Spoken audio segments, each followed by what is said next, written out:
ఆరోగ్యం భాస్కరాదిచ్చేది. కాబట్టి ఆరోగ్యం కలగాలంటే మనకు భాస్కరుడు అంటే సూర్య భగవానుడి యొక్క అనుగ్రహం కావాలి. వీక్షించేటువంటి సువర్ణ మీడియా ప్రేక్షకుల్లో గమనించాల్సిన అంశం ఏంటంటే, మనకు భగవంతుడు ఎక్కడ ఉంటాడో తెలియదు, ఎలా ఉంటాడో తెలియదు, కానీ ప్రతిరోజు కూడా మనకు కనిపించేటువంటి దైవము ఆ ప్రత్యక్ష భగవానుడైనటువంటి సూర్య భగవానుడు. కాబట్టి ప్రతిరోజు ఎవరైతే సూర్య ఆరాధన చేస్తారో, ఒక సంవత్సరం పాటు కనుక నియమాన్ని పెట్టుకొని సూర్యారాధన చేసినటువంటి వాళ్ళకందరికీ కూడా తప్పకుండా ఆ యొక్క సూర్యారాధన ప్రభావం వలన దివ్యమైనటువంటి తేజస్సు, సమస్త రోగములు కూడా నశించిపోతాయి. ఇక ఈ రథసప్తమి తిథి రోజున ఉన్నటువంటి గొప్ప విషయం ఏంటంటే, సప్తమి తిథి 8:47 వరకు ఉంది.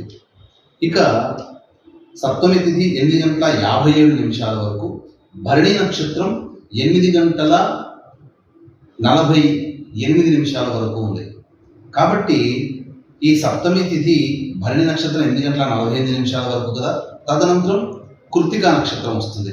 కాబట్టి 9 నిమిషాలు సప్తమి తిథి కృత్తికా నక్షత్రం కలిసినటువంటి సమయం. ఎందుకనంటే సప్తమి తిథి సూర్యునికి సంబంధించినటువంటి జన్మతిథి. ఇక కృత్తికా నక్షత్రం అనేటువంటిది సూర్యుడికి సంబంధించినటువంటి నక్షత్రాలు 3: కృత్తిక, ఉత్తర ఫల్గుని, ఉత్తరాషాఢ. కాబట్టి రథసప్తమి రోజున సూర్యుడికి సంబంధించినటువంటి సమస్తమైనటువంటి ప్రధానమైనటువంటి నక్షత్రము తిథి కలిసి ఉన్నటువంటి సమయం 9 నిమిషాలు.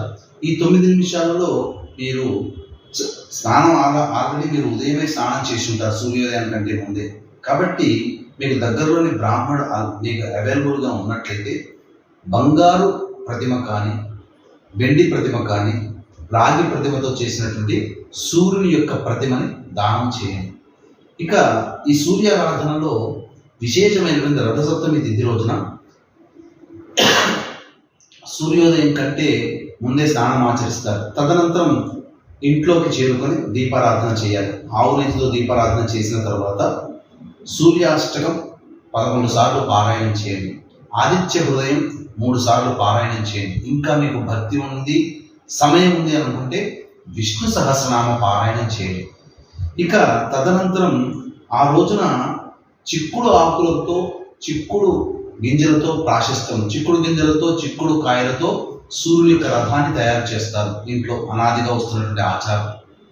ఇక ప్రధానమైనటువంటిది ఆ సూర్య భగవానుడికి పాయసాన్న నివేదన. బెల్లంతో చేసినటువంటి, బెల్లము గోధుమ నూకతో చేసినటువంటి పాయసం కానీ, లేదా బెల్లము బియ్యంతో చేసినటువంటి, ఆవు పాలతో చేసినటువంటి గుడాన్నం అంటే పాయసం కానీ మీరు రెడీ చేసి పెట్టుకొని 8:48 నుంచి 8:57 మధ్య కాలంలో మీరు చిక్కుడు ఆకులలో మీకు ఎంత వీలైతే అంత ఆ చిక్కుడు ఆకులలో ఆ పాయసాన్ని పెట్టి ఉదయిస్తున్నటువంటి, ఆల్రెడీ ఉదయించి ఉంటాడు కాబట్టి సూర్యుడికి నివేదన చేయండి. ఆ యొక్క ప్రసాదాన్ని నివేదన చేసి కుటుంబ సభ్యులు, బంధుమిత్రులందరూ కూడా ఆ ప్రసాదాన్ని స్వీకరించండి. ఎందుకు చెప్తున్నానంటే, రథసప్తమి తిథి రోజున మాత్రమే చిక్కుడు కాయలు, చిక్కుడు ఆకులు, చిక్కుడు గింజలతో మనం చేసేటువంటి ఆచార సాంప్రదాయం. ఇక జిల్లేడు ఆకులతో స్నానం.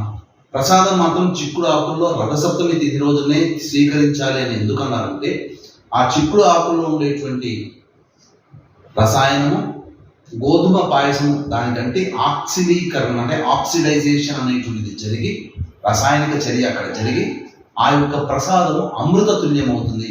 ఈ అమృత తుల్యమైనటువంటి ప్రసాదం ఎవరైతే తీసుకుంటారో వారికి శరీరంలో ఉన్నటువంటి సమస్తమైనటువంటి రోగాలకి మూలం అనేటువంటి పూర్తిగా నివారించబడుతుంది. అందుకనే ఇది అత్యద్భుతమైనటువంటి సమయం.